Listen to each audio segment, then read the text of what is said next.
आज बात करते हैं बाइबल के एक रहस्यमय शख्स हनोक की। वो शख्स जो कभी मरा ही नहीं। तो सवाल ये है, कौन था वो इंसान जो कभी मरा ही नहीं? उनकी कहानी बहुत ही अनोखी है।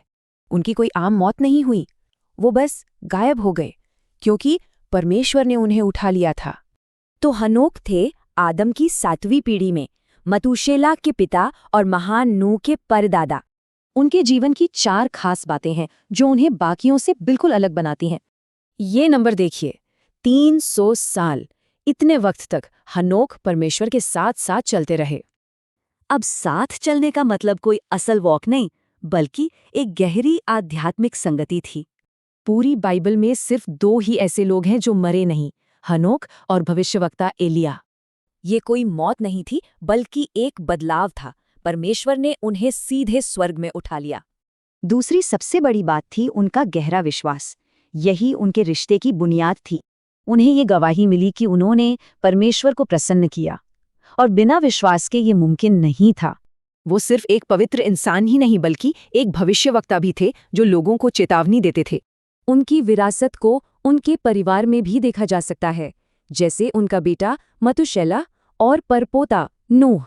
तो हनोक का जीवन आज हमें क्या सिखा सकता है? चलिए देखते हैं 5 अहम सबक। पहला सबक है निरंतर संगति, मतलब हमेशा जुड़े रहना। इसका मतलब है भक्ति सिर्फ किसी खास दिन नहीं, बल्कि हर पल का कनेक्शन होना चाहिए।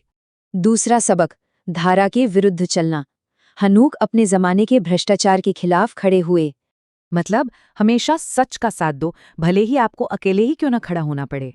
तीसरा और सबसे जरूरी सबक, विश्वास ही सब कुछ है। परमेश्वर के साथ एक सच्चे रिश्ते की नींव अटूट विश्वास ही हो सकता है। चौथा सबक है मृत्यु पर विजय। उनका स्वर्ग जाना एक बहुत बड़ा संदेश देता है। एक पवित्र जीवन के लिए मौत अंत नहीं, बल्कि एक नई शुरुआत है। और आखिरी सबक, दूसरों का मार्गदर्शन करना। एक पवित्र जीवन सिर्फ अपने लिए नहीं होता। तो हनोक का जीवन यही सिखाता है कि माहौल कैसा भी हो, पवित्रता मुमकिन है। तो अब सवाल ये है कि क्या आज के ज़माने में हनोक की तरह चलना मुमकिन है?